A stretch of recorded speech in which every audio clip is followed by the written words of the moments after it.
Opportunity to brief us.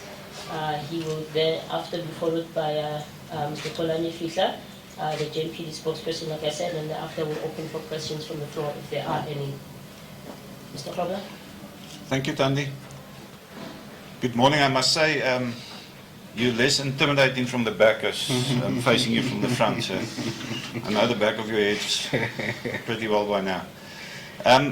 Yeah, Tandy's alluded to the fact, and guys, I was last night with the Rugby World Cup again.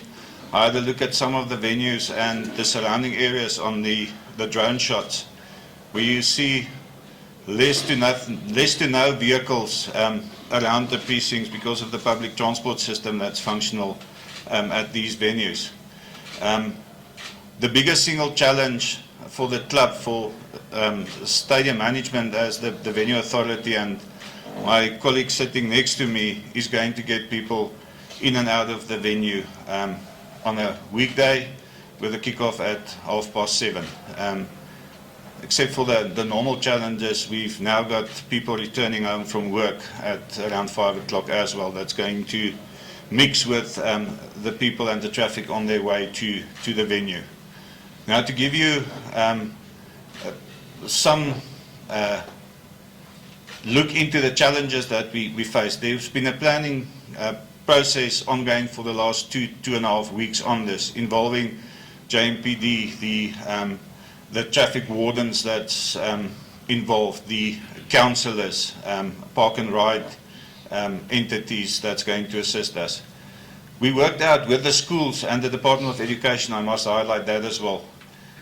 With the schools, the parking bays that we've got available is around 2,000 parking in and around Orlando Stadium. If you allocate each of those bays to a vehicle and you multiply that by 4 occupants per vehicle, you've got 8,000 people that you can accommodate traffic-wise. That on its own speaks to the challenges we're going to have on Wednesday, and the challenges, ongoing challenges with parking at Orlando Stadium. Some of the measures we took is from a suite owner perspective and from a hospitality perspective. None of those people are going to park at the venue. We've got a park and ride system functional from FNB Stadium, so they will be shuttled from FNB. And Kulani will address now, there's a dedicated route on the N17 for these shuttles and for the park and ride from FNB. So hopefully that will alleviate some of the pressure. The next thing is that we are going to, with the cooperation of the top 6 taxi association managing it, but there's other associations involved as well. We're going to operate a park and ride system from FNB. This is going to be the first time, so I don't know what the uptake is going to be, but I urge you as members of the media to assist us in getting this message across. There's going to be safe and secure parking at FNB, security fenced off area where we'll properly look after the vehicles. You'll be shuttled at a cost of 20 Rand fare with the taxis to Orlando Stadium. After the match, the taxis will be stacked in the Ria Vaya bus lane, and they will transport people back to FNB again. There's going to be clearly demarked, those taxis that's assisting will be clearly marked by a VAP, so it's going to be easily identifiable in the windscreen. So yeah, that is the major changes we foresee, or we're planning for, is then the parking at the schools.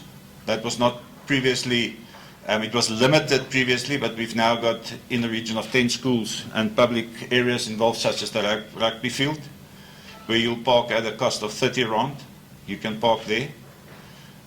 We've got the VIP guests or the hospitality guests being shuttled to the venue from FNB Stadium, and then there's the park and ride option available for general access ticket holders to park at FNB and to be transported at a cost of 20 Rand to Orlando Stadium, and they will be transported back again.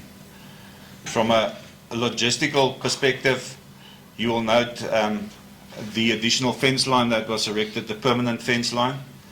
So there's going to be an exclusion zone in and around the stadium. In addition to that fence line, there's going to be a soft checkpoint where people need to show their ticket. So the aim of the security and the police services is to create a zone where unticketed people won't be allowed close to the venue. There's going to be a double scanning system. So at this permanent fence line, there's going to be chutes where people will be scanned for their ticket. And when you enter the stadium at the turnstiles, there will be a secondary scanning point. 3 verification points to deal with tickets not scanning and with illegal or fake counterfeit tickets to identify them and to assist, if not, to reissue a ticket. As we speak, we're also busy putting up permanent floodlights at the outer precinct. At those entry points, there will be 12 additional floodlights to light up the area.